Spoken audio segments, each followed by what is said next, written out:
Oke, selamat datang di kuliah ketiga dari Sistem Pengukuran dan Akuisisi Data ya. Dan sekarang kita akan belajar tentang karakteristik statistik ya dan pengukuran error ya. Jadi sebelumnya di kuliah 2 kita belajar tentang karakteristik statik ya.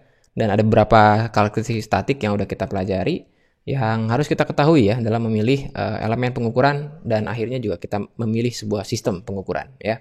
Kemudian kita juga akan belajar tentang pengukuran error ya. Jadi error ini penting karena setiap performa dari sistem pengukuran itu selalu diukur berdasarkan error, yaitu perbedaan antara nilai yang terukur dan juga nilai sebenarnya ya. Oke, sekarang kita langsung aja kita mulai dan kita belajar tentang karakteristik statistik ya.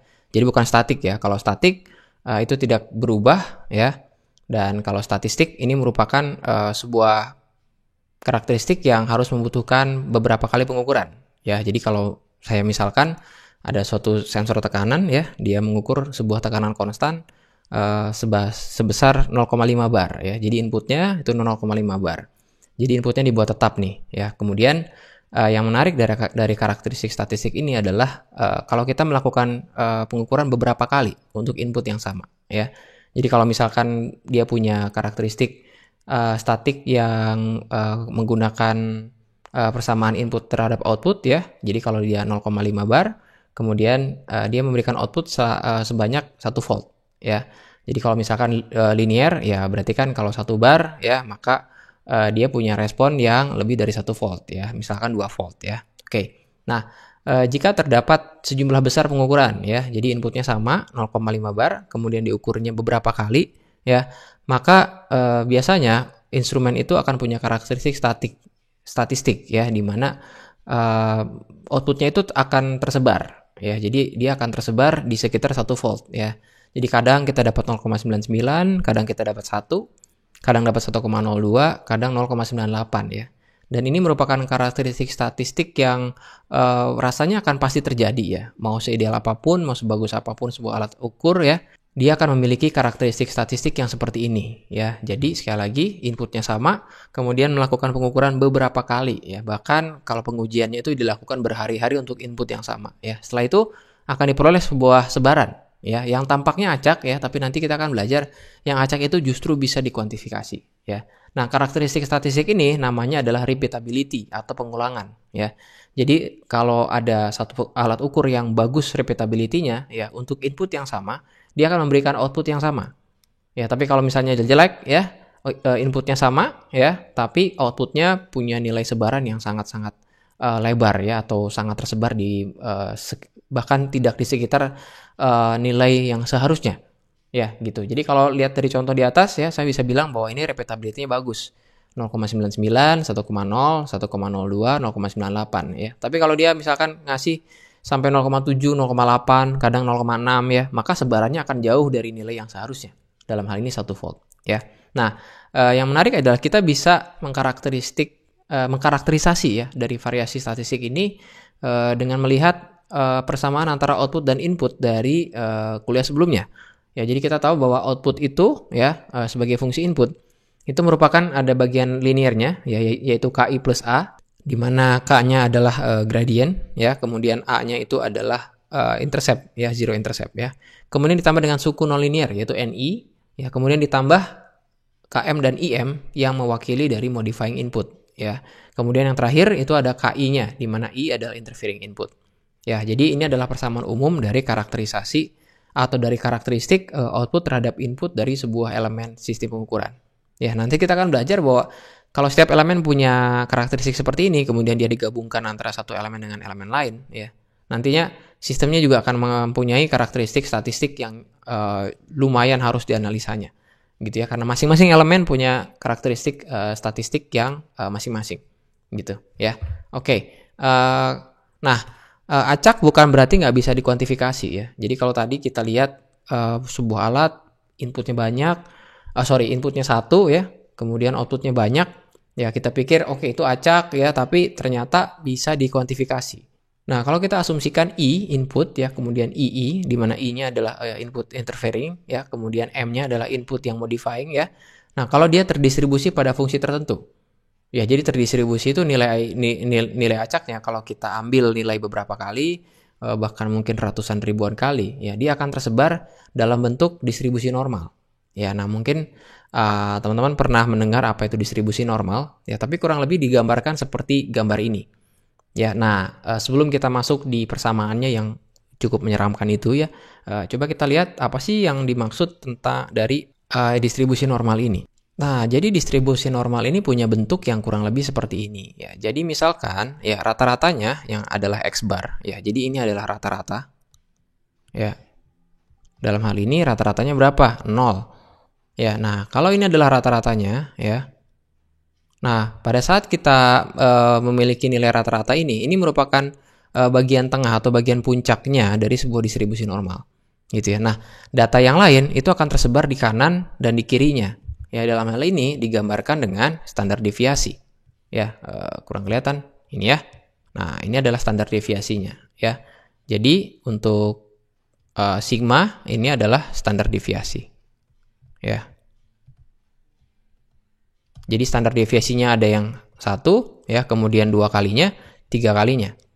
Ya, nah karakteristik atau persamaan dari distribusi normal ini dihitung dengan semacam probabilitas ya, semacam peluang gitu kan. Jadi nilainya akan tersebar di sekitar di sekitar rata-ratanya. Ya, jadi kalau kita lihat di sini bahwa peluang ya P dari min sigma sampai sigma ya itu adalah 0,683. Ya, artinya peluang kita mendapatkan data di sini dan di sini ya, itu adalah 0,683. Ya, so kalau saya buat 1000 kali lah ya, 1000 kali pengukuran ya, maka saya dapatkan 683 data ya pada range ini. Oke? Seperti itu. Ya, nah nilai dari standar deviasi ini itu harus dihitung berdasarkan datanya masing-masing ya. Tapi intinya distribusi normal punya bentuk yang seperti bell ya. Ini kadang disebut sebagai bell curve ya. Bell curve. Ya. Nah, distribusi normal ya. Nah, kenapa normal ya? Nah, saya dulu diajarin sama dosen saya juga. Kenapa sih disebut normal ya? Ya, sebenarnya data yang normal tuh kayak gini. Ya, di mana kalau dia punya rata-rata ya, maka data yang lain itu akan mendekati rata-ratanya dari kanan dan dari kiri ya, dengan kurang lebih bentuk yang sama gitu. Oke? Nah, itu ya. Nah, sekarang kita lihat contoh yang lain dari angka ini ya. Nah, kalau didapat kita mau hitung dari minus 2 sigma sampai 2 sigma ya, artinya daerah sini ya. Maka kalau dikumpulkan ya itu adalah P min apa nih? 2 sigma minus 2 sigma sampai 2 sigma ya. Itu adalah 0,955. Ya, artinya kalau 1000 kali pengukuran ya, maka saya dapatkan 955 data nih di sini. Oke, seperti itu. Ya, so misalkan ya, rata-ratanya 0 ya, kemudian misalkan nih, rata-ratanya 0. Lalu standar deviasinya, let's say aja ya, standar deviasinya itu adalah 0,05 ya kan. Maka nilai di sini ini adalah minus 0,05. Dan nilai di sini ini adalah plus 0,05. Oke, jadi ketika saya mau lihat berapa sih peluangnya saya dapatkan minus sigma sampai sigma, artinya saya dapatkan minus 0,05 sampai 0,05. Ya, berapa jumlah datanya gitu loh. Ya, so kalau lihat dari distribusi normal ini, saya harus dapatkan 683 data dari 1000 kali pengukuran. Ya, jadi nilainya mungkin kayak gini, 0,03, 0,035 ya, 0,0 1 karena masih di dalam ya. Kadang saya dapetin minus 0,0223 ya, dan seterusnya. Dan jumlah data ini mesti 683 data. Ya, so seperti itu ya. Jadi dari sebuah distribusi normal ya. Nah, formulanya itu dapat dilihat di rumus ini ya. Di mana P dari X-nya yaitu P adalah peluang dari X-nya, sebuah data X ya. Kalau dilihat sumbu X-nya adalah X, lalu PX-nya itu adalah sumbu Y-nya ya. Itu adalah 1 per sigma, di mana sigmanya adalah standar deviasi ya, dikali dengan akar dari 2pi, pi-nya 3,14 ya, kemudian dikali dengan eksponen dari minus X bar dikuadratin. Nah, X bar itu adalah rata-ratanya ya. Jadi kalau saya punya X-nya adalah datanya, kemudian dikurangkan dengan rata-ratanya, harus dikuadratkan, karena kalau nggak dikuadratin nanti bisa 0 ya nilainya, dibagi dengan 2 sigma kuadrat ya. Nah, X bar itu menyatakan rata-rata atau nilai ekspektasi, yaitu titik tengah distribusi. Tadi kita lihat sama-sama X bar-nya itu adalah 0. Ya, kemudian sigmanya itulah standar deviasi, sebaran distribusi. Ya, jadi kalau standar deviasinya semakin besar, ya maka bell curve-nya akan semakin lebar. Ya, saya kasih contoh deh ya, biar kebayang ya. Oke, jadi misalkan saya punya bell curve lagi nih ya, seperti ini. Oke, ini kasus 1 ya. So, kurang lebih begini. Salah pakai. Gitu lah ya. Iya, kurang lebih seperti ini ya. Nah, ini adalah apa ini? Rata-ratanya ya, X bar-nya di sini ya. Sorry, harusnya di bawah. X bar, oke. Kemudian ininya apa? Sebarannya ini ya, ini dinyatakan oleh sigma. Ya. Nah, kalau saya punya grafik juga yang bentuknya seperti ini. Ya, tapi dia lebih tinggi gitu. Oke. Dia lebih tinggi atau dia lebih lebar ya. Nah, dia lebih lebar. Sorry, dia lebih lebar pakai kuning. Dia lebih lebar gitu kan, ya. Tapi ya jauh lebih lebar ya. Maka sebarannya ini dinyatakan oleh sigmanya. Ya. Jadi grafik ini ya, ini sigma yang B, ini sigma A ya. Ini adalah sigma A itu lebih kecil daripada sigma B. Ya, karena sebarannya tidak terlalu lebar, gitu kan. Ya, jadi yang kita mau sebetulnya gimana? Yang ideal adalah sigmanya itu kecil, ya. Jadi rata-ratanya punya nilai tertentu, tapi standar deviasinya kecil. Ya, karena semakin kecil, ya kan bentuknya akan seperti ini ya. Kurang lebih gini kan. Kalau dia semakin kecil, tajam gitu loh, ya. Jadi nilainya akan selalu mendekati nilai rata-rata. Ya, nah itulah yang kita mau kan dari sebuah sistem pengukuran ya. Ya kalau saya punya nilai rata-rata sekian, nah saya nggak mau jauh-jauh dari nilai rata-rata ini atau nilai ekspektasi ini. Ya jadi semakin baik standar deviasinya dalam hal ini semakin kecil, ya alat ukurnya akan semakin baik. Gitu. Oke, kita lanjutkan ya. Nah, itu tentang distribusi normal ya. Dan biasanya demikian gitu loh ya. Selalu dia memiliki kelakuan distribusi normal. Ya, nah kalau dilihat dari kalimat yang di atas ya, kita asumsikan bahwa I-nya ya, kemudian II-nya dan IM-nya itu adalah distribusi normal. Ya, sehingga kita dapatkan bahwa kalau O-nya atau output-nya adalah ekspresi variabel independen dalam variabel I, II dan IM, ya, maka delta O-nya adalah deviasi dari O, ya kan? Kan kita mau lihat deviasi dari output-nya kan? Dan itu adalah diukur dengan delta O. Gitu kan. Nah, jika delta O itu adalah deviasi dari O, dari nilai rata-ratanya. Ya, karena kalau kita punya nilai rata-rata, ya, maka kita mau tahu nih, sebarannya seperti apa. Ya, kemudian delta O ini disebabkan oleh delta I, delta II, dan delta IM. Ya, maka kita harus menurunkan secara parsial, gitu loh. Ya, nah turunan parsial itu seperti apa ya? Intinya gini, kalau kita punya sebuah persamaan, ya, dan ini dipengaruhi oleh 3 variabel. Kalau kita lihat di situ ya, tiga variabel adalah I, kemudian IM, dan II. Ya, nah diferensial parsial itu adalah kita menurunkan menurut salah satu variabelnya. Ya, jadi oleh karena itu pada saat kita bikin persamaan turunan parsial, ya kita menurunkan terhadap salah satu faktornya. Ya, kemudian yang lain dijaga konstan, gitu ya. Nah, ketika kita punya variabel yang lebih dari satu ya, delta O ini merupakan kombinasi linier dari variabel delta I, delta II, dan delta IM. Ya, nah kombinasi linier itu apa? Ya, nanti mungkin lebih dijelaskan di mata kuliah lain, ya, atau di materi lain. Ya, kalau di teknik mekatron itu jelaskan di matematika teknik ya. Apa itu kombinasi linier? Ya, jadi intinya kalau saya punya sebuah output disebabkan oleh variabel 3 variabel berbeda yaitu I, II, dan IM. I-nya input, II-nya adalah interfering input, M-nya adalah modifying input. Ya. Kalau masih bingung silakan lihat di video kuliah sebelumnya ya. Nah, itu yang kita harus turunkan secara parsial. Ya, ini secara matematik ya. Nanti kalau ngukurnya justru jauh lebih mudah ya kalau menurut saya. Ya, karena ini ya, kita pelajari secara matematik dulu. Ya. Nah, kemudian kita dapat ini standar deviasinya ya. Itu adalah seperti yang tadi ya, cuman dikuadratkan kemudian diakar. Ya, jadi mengikuti rumus standar deviasi biasa dari statistik. Ya, ini out of the scope dari mata kuliah ini, ya. Tapi intinya, ya, distribusi normalnya itu akan peluang dari outputnya ya itu sama dengan rumus yang tadi. Ya kalau dilihat rumus yang sebelumnya itu adalah X ya, ini kita ganti dengan O.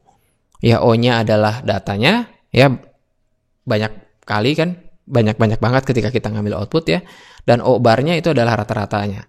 Ya, O-nya adalah jumlah datanya maksud saya. Ya, data masing-masing gitu ya. Kemudian sigma O-nya adalah standar deviasinya. Ya, jadi ini secara matematik kita melihat bahwa kalau secara statistik saya mengambil input yang sama kemudian berkali-kali, seharusnya saya mendapatkan output yang sama. Tapi tidak demikian. Ya, sayangnya tidak demikian. Kita pengen yang sangat-sangat konsisten, tapi masing-masing akan selalu punya yang namanya karakteristik statistik. Ya, seperti itu. Oke? Nah, secara eksperimen jauh lebih mudah. Ya, kalau ini agak jelimet dari matematiknya, tak ada turunan parsial, kemudian ada suku eksponensial, ya. Tapi secara statistik gampang. Ya, statistiknya gampangnya begini. Kalau saya punya sebuah alat ukur, ya, saya mengukur sebuah input yang sama. Dan biasanya input yang sama itu pada range dari tengah-tengahnya. Gitu kan ya. Jadi misalnya gini, kalau saya punya saya pakai ini aja deh ya. Kita lanjutin di sini sedikit ya. Kalau saya punya sebuah sensor temperatur ya. Sensor temperatur nih. Oke. Sensor temperatur ya. Nah, dia punya range misalnya 0 sampai 100 derajat Celcius ya. Nah, biasanya untuk ngetes repeatability-nya atau statistiknya ya, kita mengukur di tengah-tengah 50 derajat Celcius ya. Saya ukur 50 derajat mengukur 50 derajat Celcius. Ya, misalnya cukup sederhana, saya bikin kotak ya. Kemudian saya panaskan, bikin sistem kontrol gini ya. Lalu saya punya alat ukur di dalam. Sensornya saya taruh, pengondisian sinyalnya ya, atau kalau kita ngomong dalam konteks ini masih satu elemen. Misalkan saya taruh termokabel di situ. Ya, jadi semuanya di dalam sini ada 50 derajat Celcius ya. Nah, yang kita pengen alat ukur ini nunjukin berapa? 50 derajat Celcius kan? Tapi tidak demikian, kadang 49,9, kadang 49,8. Ya kalau jelek-jelek banget kadang dia nunjukin 40 gitu loh, sampai meleset 10 derajat. Ya kadang dia nunjukin 60 misalkan, sampai plus 10. Ya jadi yang harus kita lakukan tuh gimana? Sebenarnya simple banget ya. Kita ambil aja, kita lakukan pengukuran. Ya biasanya, nggak main-main ya, orang tuh mengukur sampai 1 hari, like 1 until 2 days. Oke, supaya, karena gini, statistik itu simple. Semakin banyak data yang saya dapat, kesimpulannya saya akan punya tingkat kepercayaan diri atau tingkat confidence yang sangat tinggi. Ya, seperti itu ya. Jadi saya ngukur 1 sampai 2 hari, lalu saya log, ya saya bikin di Arduino, kemudian kasih shield memory card ya. Kemudian saya taruh di situ, kemudian saya ambil datanya. Ya, nah, kalau saya buat datanya kan seperti ini kan. Ini adalah pengukuran ke I misalkan ya. I-nya dari 1 sampai I don't know, 10,000 maybe ya, 10.000 ya. Kemudian saya dapatkan V-nya misalkan ya. Untuk karena kan ini kan dapat 50 derajat Celcius kan sebetulnya awalnya dari milivolt ya, kemudian dikonversi jadi derajat. Ya. Nah, saya dapetin di sini milivoltnya ya. Banyak juga ya, 10.000 kali juga. Ya. Lalu saya hitung rata-ratanya. Ya, hitung rata-ratanya di sini. Ya, disitulah saya mendapatkan X bar. Dengan X bar ya. Tadi kan simbolnya output ya. O bar. Ya, seperti itu. Oke, kemudian saya ukur standar deviasinya. Ya, pakai rumus yang ini. Ya, itu adalah rumus dari standar deviasinya. Ya, nah begitu saya dapatkan output dan juga standar deviasinya, saya bisa lihat karakteristik statik dari saya punya alat ukur atau sensor ini. Ya, seperti itu. Oke? Ya. Nah, oke, kita lanjutkan lagi ya. Nah, sekarang kita akan bahas tentang tolerance. Ya, nah tolerance ini barangkali sering kita lihat di resistor ya. Resistor itu kan punya nilai tertentu, kemudian ada toleransinya. Ya, toleransinya diatur oleh gelang terakhir kan ya dari resistor. Biasanya ada paling umum itu warnanya emas gitu kan. Ya. Nah, untuk variasi statistik yang toleransi ini, ya ini adalah kalau saya punya elemen yang banyak nih, baru saya namain sebagai toleransi. Jadi bedakan dengan repeatability. Repeatability itu alatnya satu, saya ngukurnya banyak, namanya repeatability. Ya, tapi sekarang ada variasi statistik lain yang namanya tolerance atau toleransi. Ya, ini elemennya banyak, ya. Kemudian, ya udah, saya mau lihat dari elemen yang banyak ini, ya nilai yang kira-kira yang saya dapat tuh dalam range mana. Ya, dan selalu biasanya dia akan menjadi punya bentuk distribusi normal. Ya contoh nih ya, contoh. Ya, toleransi pada resistor ya. Biasanya limitnya misalkan sebuah resistor saya beli itu adalah 0,15 ohm. Oke? Nah, ketika 0,15 ohm untuk resistor 100 ohm ya, dia punya distribusi normal dengan formula yang tadi. Cuma bedakan tinggal ganti simbol aja ya. Yang tadinya O jadi RO. Ya, yang tadinya X jadi O, kemudian sekarang kan jadi RO. Ya, di mana RO-nya adalah resistornya. Ya, nah, sekarang kita lihat grafik ini ya. Maksudnya seperti apa? Oke, saya ganti dulu. Oke, ini ya. Nah, kalau kita lihat di sini, ya. Ini adalah grafik distribusi normal dari resistor tadi. Ya, nah tadi kan kita lihat bahwa tolerans itu adalah 0,15 ohm, oke? Untuk nilai resistansinya dalam hal ini 100 ohm. Oke? Nah, kalau lihat di sini kenapa ini disebut sebagai satisfactory for sale?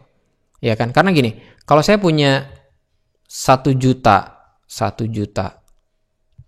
resistor diproduksi, ya, diproduksi di pabrik kan ya. Nah, kalau saya ingin menjamin toleransinya adalah 0,15 ohm, maka saya ukur satu-satu atau saya ambil sampelnya ya, atau ya kayaknya ukur satu-satu juga ya, supaya yakin bahwa dalam toleransi ini. Ya, maka saya hanya boleh jual ya yang 100 ohm plus 0,15 ohm, lebih-lebih dikit yang adalah 0,15 ohm, dan juga 100 ohm minus 0,15 ohm. Betul nggak? Ya kan? Karena kalau saya jual di luar itu, ya maka toleransi ini jadi nggak ada artinya. Jadi nggak laku saya punya pabrik resistor. Kan gitu ya. Nah, oleh karena itu kalau lihat di sini, satisfactory for sale. Why? Karena ini adalah nilainya 99,85 yang didapat dari sini, 99,85 ohm ya. Dan 100,15. Oke, nah katakanlah yang dijualnya itu adalah berapa? 800.000 lah ya. 200.000-nya gagal ya. Ya, 800.000 resistor. Ya, nah ini kan akan sampai ke konsumen. Ya, nah konsumennya itu adalah dia punya dua pilihan ya. Dua pilihannya adalah begitu dia dapatkan resistor ya, dia percaya dengan toleransi ini kan. 0,15 ohm ini. Ya, maka ya ini yang harus dia terima gitu loh. Pada saat dia membuat sebuah rangkaian, dia harus paham betul bahwa resistor yang dia beli akan punya range antara 100,15 ya, yang kanannya, yang lebihnya ya, atau sampai 99,85 ohm. Ya, itu yang harus dia percayai. Gitu ya. Jadi, itulah gunanya toleransi ya. Itu memberikan sebuah tingkat kepercayaan, sebuah antisipasi kepada orang yang akan menggunakan resistor ini. Ya, atau satu hal lagi yang bisa dia lakukan adalah pilihan yang kedua adalah dia kalibrasi ulang. Itu kan, jadi dia ukur lagi ya sampai harus sampai betul-betul 100. Ya, tapi akan memakan waktu banyak. Ya, bayangkan dari 800.000 resistor ini sebetulnya ada berapa sih yang betul-betul tepat 100? Ya, itulah kenapa setiap sensor maupun alat-alat yang untuk mengukur itu selalu ada toleransi ya. Karena untuk produsen pasti membuat alat yang banyak gitu loh. Pada saat buat alat yang banyak ya, dia harus punya sebuah nilai ukur, dalam hal ini toleransi, untuk memberikan sebuah tingkat kepercayaan diri ya, atau sebuah antisipasi pada siapa yang membeli, kemudian siapa yang menggunakan komponen tersebut. Ya, jadi itu tentang karakteristik statistik ya. Nanti kita akan lihat ada dua contoh untuk karakteristik statistik ini. Oke, setelah kita bahas karakteristik statik ya di video kuliah sebelumnya, kemudian tadi kita udah belajar sama-sama tentang karakteristik statistik ya. Nah, kalau kita kumpulkan semua data-data tersebut kurang lebih akan seperti ini ya. Ini untuk yang pertama, contoh dari termokapel ya. Kemudian contoh yang kedua, ini adalah ada satu alat pengkondisian sinyal yaitu current temperature transmitter. Ya. Nah, jadi kalau dilihat di sini, ini biasanya kita lihat di datasheet ya. Nah, setiap parameter ini tidak perlu harus kita pertimbangkan, tapi yang kita pertimbangkan adalah mana sih yang dibutuhkan pada alat ukur kita. Ya, jadi jangan kaget kalau beli sesuatu, beli IC atau beli alat ukur atau beli sensor ya. Biasanya kita akan dapatkan itu datasheet yang berlembar-lembar. Ya, mulai dari karakteristik fisiknya, dimensinya sampai angka-angka seperti ini. Ya, nah coba kita lihat sama-sama ya, apa yang sudah kita pelajari yang bisa kita lihat di contoh model ini. Ya, nah yang pertama ini adalah dari thermocouple-nya ya. Kalau dilihat di sini ya, lihat yang pertama adalah model equation-nya dulu. Ya, nah kalau model equation-nya kita lihat di sini, ini ada A0 ya, kemudian T min T ya, A-nya adalah temperatur referensi ya. Jadi ini adalah temperatur referensi ya, TA. Saya tulis di sini lah ya. Temperatur referensi. Oke. T-nya adalah suhu yang ingin diukur ya. A0, A1 dan A2-nya itu adalah konstanta. Ya, dan kalau kita lihat di sini ya. Di sini ada pangkat 1 ya. Kemudian di sini ada pangkat 1, di sini ada pangkat 2. Ya, kemudian di sini ya ada range ya. Ini ada range-nya dari 50 sampai 150 derajat Celcius. Ya, jadi kalau mau ngetes repeatability-nya ya, kita tes yang di tengah-tengah. Ya, misalnya 70, 80 atau 100 ya. Kemudian kita ambil pengukuran yang banyak. Ya, nah, yang menarik adalah di sini ada mean values, ya, nilai rata-ratanya nih. Ya, ternyata manufaktur dari thermocouple ini ya sudah berbaik hati untuk ngambilin nilai rata-ratanya. Jadi dia melakukan pengujian, ya, kemudian dikasih tahu ke kita rata-ratanya segini loh. Ya, jadi A0-nya itu adalah 0, ya. Jadi kalau saya gunakan rata-rata ya sebenarnya suku ini akan menjadi 0. A1-nya adalah sekian, ya, A2-nya juga sekian. Ya, kemudian temperatur referensinya adalah 10. Ya, seperti itu ya. Nah, kalau kita lihat lagi nih, standar deviasinya itu adalah angka ini, dan angka ini. Jadi bayangkan untuk setiap parameter itu ada rata-ratanya, kemudian ada standar deviasinya. Ya, manufaktur harus seperti itu. Jadi bayangkan kalau kita bikin sebuah pabrik sensor atau pabrik setiap alat ukur ya, kita harus dengan cermat menguji dari alat ukur tersebut. Sehingga pada saat kita jual, kita mendapatkan tingkat kepercayaan diri yang seperti ini. Ya, karena ada kemungkinan mereka yang beli alat kita ya, itu akan membuat sebuah desain yang betul-betul precision gitu ya. Nah, selanjutnya, apa ini parsial derivatif? Ini adalah turunan parsial yang tadi ya. Jadi gimana untuk mendapatkan delta outputnya ya, itu kan menggunakan turunan parsial. Ya, dan dia turunkan antara E-nya ya terhadap A0-nya dengan A1 dan A2-nya dan A dan TA-nya itu dianggap konstan ya. Kemudian dia dapat angka sekian, dia juga dapat angka sekian. Ya, nah ini yang penting sebetulnya, mean value of output ya. Jadi ini adalah nilai rata-ratanya. Ya, jadi saya harus masukkan A0 yang rata-rata, A1 rata-rata, kemudian T-nya juga rata-rata, TA-nya juga rata-rata. Ya, dan ini ada standar deviasi untuk outputnya. Ya, hanya diturunkan terhadap A0, tidak diturunkan terhadap A1, dan diturunkan terhadap temperatur referensi. Ya, nah ini harus kita pahami pada saat kita mendesain sesuatu. Ya, nah selanjutnya kita lihat ini yang current temperature transmitter. Ya, nah kalau kita lihat di sini ya, kalau yang tadi adalah pangkat 1 dan pangkat 2, yang tadi itu by the way non-linear ya. Ini adalah sebuah persamaan yang linear ya. Ini ya merupakan persamaan yang linear. Kenapa linear? Nah, di sini ada K-nya, ya ada A-nya, ya kemudian di sini ada KM. Ya, KM itu adalah modifying input, kan ya? Modifying input. Ada I-nya juga, di mana KI-nya adalah interfering input. Ya, dan ini tergantung dari karakteristik alatnya. Ya, dia mendapatkan KM ini dari siapa, KI ini dari siapa. Ya, jadi misalkan ya terdapat pengaruh dari temperatur di mana alat ini bekerja. Ya, itu akan mempengaruhi semua dari persamaan model ini. Ya, oke. Nah, kalau kita lihat di sini outputnya itu dari span output ya, 4 sampai 20, range output ya. Kemudian inputnya itu dari 2,02 sampai 6,13 input. Gitu. Oke. Kemudian di sini juga dilihat ada mean values-nya ya. Semuanya dia ukur ya, maka setiap model equation ini ya nantinya akan menjadi mean value of output. Ya. Dan setiap angka ini harus dipertimbangkan kalau kita memang membuat sebuah aplikasi yang butuh parameter ini. Ya. Jadi jangan terlalu overwhelmed dengan pada saat kita mendesain sesuatu kemudian mendapatkan spesifikasi yang sangat-sangat lengkap, ya. Nah, pada saat itulah kita harus melihat, kita harus bijak mana kira-kira yang harus saya pertimbangkan. Gitu ya, seperti itu. Oke, jadi itu adalah contoh tentang resume ya atau datasheet dari yang memuat karakteristik statik dari alat ukur. Oke, selanjutnya kita akan bahas tentang pengukuran errornya. Tapi sebelum kita bahas pengukuran error ini, saya coba review lagi dari video 1 sampai video 3 ini ya. Jadi kita ini kan ingin membuat sebuah sistem pengukuran. Dan sistem pengukuran ini terdiri dari banyak elemen ya. Dan setiap sistem itu pasti dilihat sebaik apa ya dia bisa mengukur. Ya dalam hal ini dengan mengukur perbedaan ya atau menghitung perbedaan antara nilai terukur minus nilai sebenarnya. Nah, itu yang disebut dengan pengukuran error ya atau error dari sebuah pengukuran. Ya.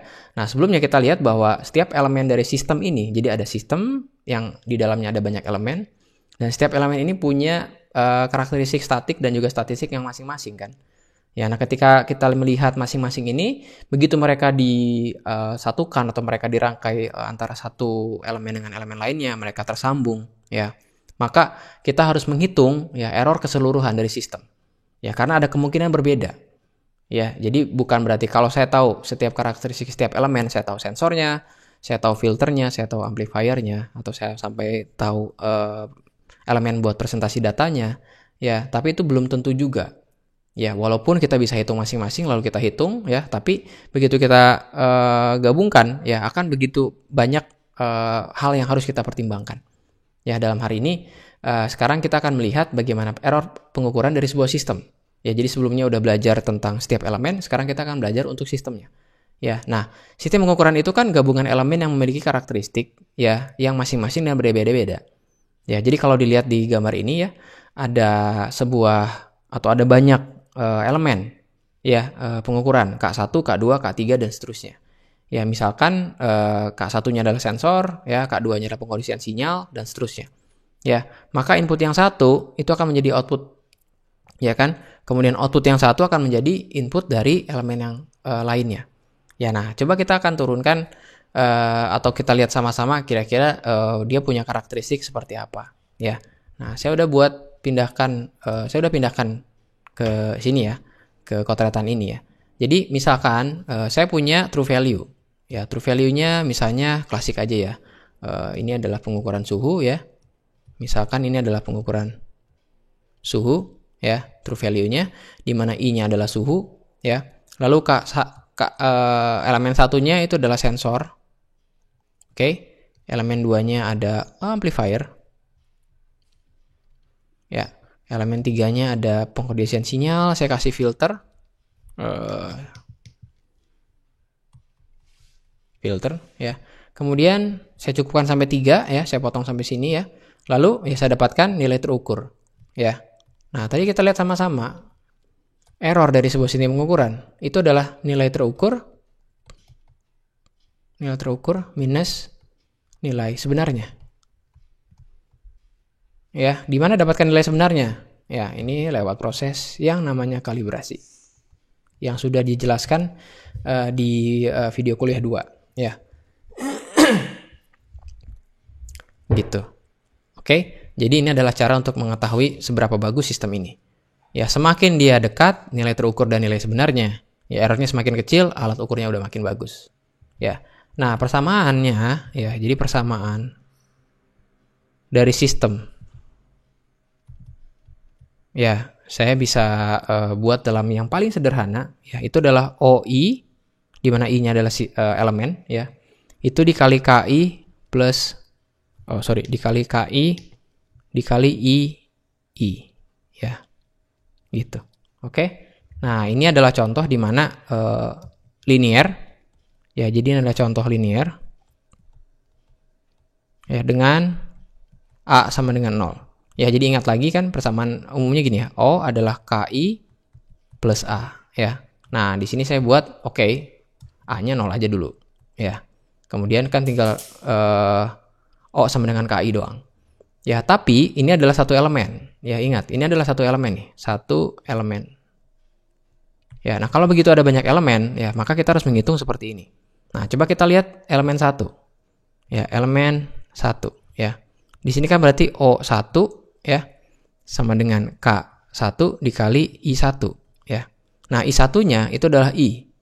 Inputnya kan, yang adalah temperatur ya. Maka saya dapatkan O1 sama dengan K1 kali I.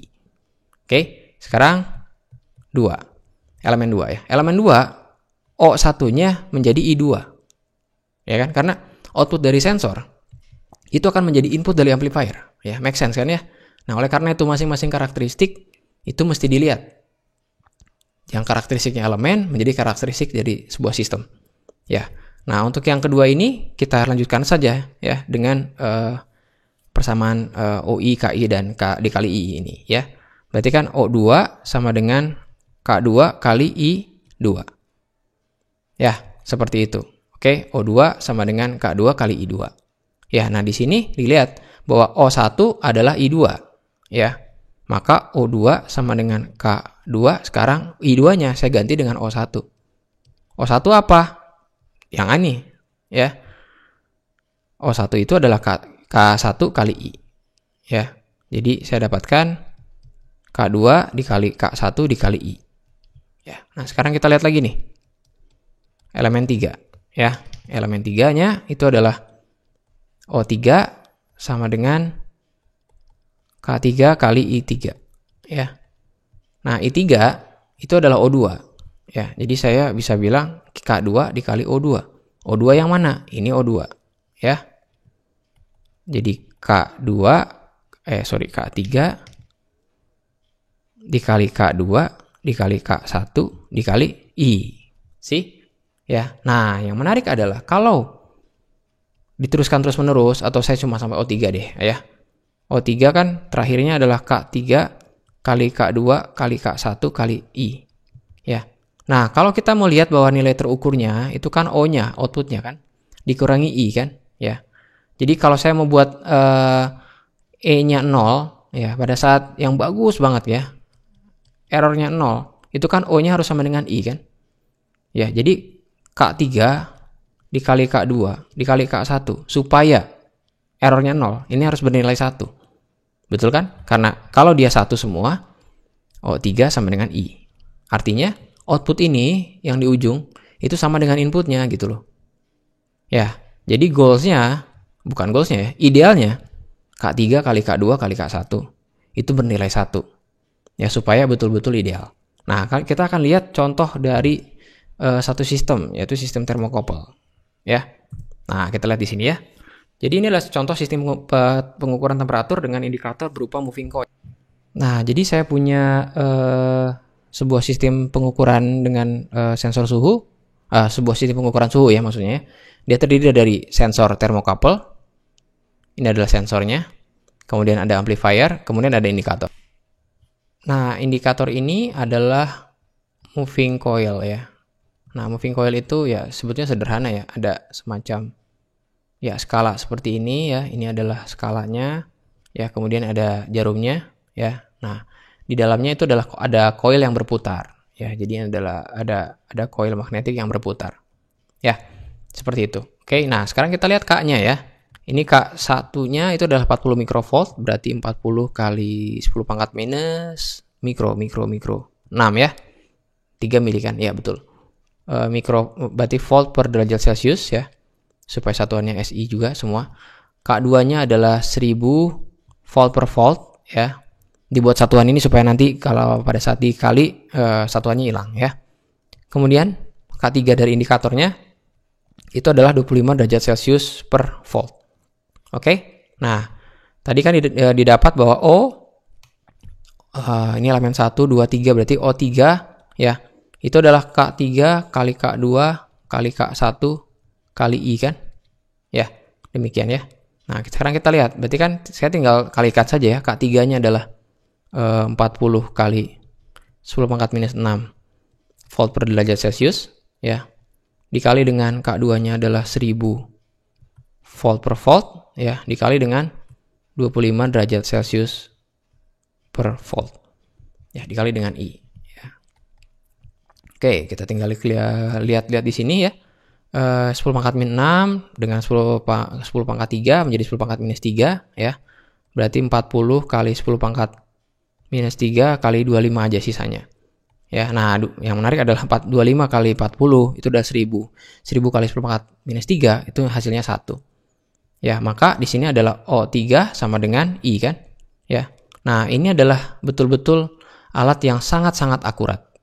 Ya, alat yang sangat akurat ketika ya nilainya itu adalah K3 kali K2 kali K1-nya itu adalah 1. Ya, ingat ya. Ini sebenarnya model yang sederhana ya. Karena pada prakteknya ya, di sini kan ada suku A, ada suku KM, IM kali I ya, dan juga I kali I gitu. Ya, tapi contoh yang sederhana ini memperlihatkan bahwa kita harus memperhitungkan faktor dari setiap elemen. Ya, jadi itu yang menarik dari tentang error pengukuran ini. Ya, nah sayangnya ya hal ini ya itu adalah sebuah mungkin bisa dibilang kemustahilan lah ya, mendapatkan sebuah akurat yang memang alat yang akurat yang betul-betul akurat ya, tapi tidak bisa selalu dipenuhi. Jadi persamaan ini adalah persamaan yang menunjukkan bahwa alat ini sangat-sangat akurat ya, dan pada prakteknya di lapangan ya ini sangat jarang terjadi. Ya pasti akan ada error ya berdasarkan dari faktor lingkungan dan juga random error. Ya misalkan ya contohnya amplifier ini ada satu buah resistor ya, satu resistor seperti ini, dan kita tahu resistor itu merupakan fungsi suhu. Ya, misalkan dia ngukur sebuah suhu yang panas lalu kena amplifiernya, kemudian resistor yang ada di amplifiernya berubah, yang tadinya 100 ohm menjadi 100,01. Ya, perubahan ini yang menyebabkan pengukurannya tidak lagi sebagus atau seakurat dari apa yang kita turunkan di sini. Ya, jadi itu tentang akurasi ini. Oke, nah dari pengukuran error dari sistem yang tadi kita lihat, ya kita akan mendapatkan distribusi output dari elemen, ya atau dari sebuah sistem. Ya, nah karena distribusi output dari elemen adalah normal, ya jadi kan sensor punya distribusi normal, pengkondisian sinyal juga distribusi normal, ya, dan juga setiap elemen juga distribusi normal, ya normally ya. Maka distribusi output dari sistem juga merupakan distribusi normal. Ya, jadi kalau kita lihat tadi ada K1, K2, K3, ya. Kita lakukan pengukuran berulang-ulang gitu kan dengan banyak data ya, dan kita dapatkan normal dan normal ya, maka sistemnya pun akan normal ya. Jadi sistemnya normal maka kita dapatkan probability density function-nya ya, atau distribusi normalnya ya, dengan rumus yang sama. Kita bisa dapatkan rata-ratanya yaitu E bar-nya ya, dan juga kita bisa dapatkan standar deviasinya. Ya, semuanya dihitung ya di dalam sebuah proses kalibrasi ya. Jadi proses ini yang walaupun memakan waktu lama, ya kalau kita tahu errornya segimana, ya sebesar apa atau sekecil apa, kita bisa menggunakan alat ukur ini untuk aplikasi kita, gitu ya. Jadi penting untuk mengerti setiap karakteristik ini, baik itu karakteristik statik yang ada di video sebelumnya, karakteristik statistik, ya, maupun nanti ada karakteristik dinamis yang akan kita pelajari di video selanjutnya. Ya, karakteristik dinamis itu adalah karakteristik yang bergantung dengan waktu. Ya, jadi kalau ini kan karakteristik yang tidak bergantung dengan waktu, span range itu tidak bergantung dengan waktu, ya. Kemudian statistik itu adalah karakteristik yang memang harus berulang, ya, mengambil sebuah pengukuran berulang. Ya, atau tadi yang toleransi dari sekian banyak elemen, ya, kita mau dapatkan tingkat kepercayaan yang jauh lebih baik kalau kita tahu distribusinya. Ya, kemudian kita bisa tetapkan toleransinya. Ya, pada saat kita mendesain sistem pengukuran, ya kita bisa dapatkan sistem pengukuran yang memang baik, ya menjawab fungsi, ya, dan juga bisa dipertanggungjawabkan baik itu akuratnya, toleransinya, dan setiap karakteristik statik yang harus kita pertimbangkan, gitu ya. Oke, itu mungkin untuk kuliah hari ini ya. Nanti kita akan lihat bagaimana kita mengurangi error. Ya, kemudian bagaimana nanti kita melihat karakteristik dinamis dari elemen ukur ya. Oke, thank you.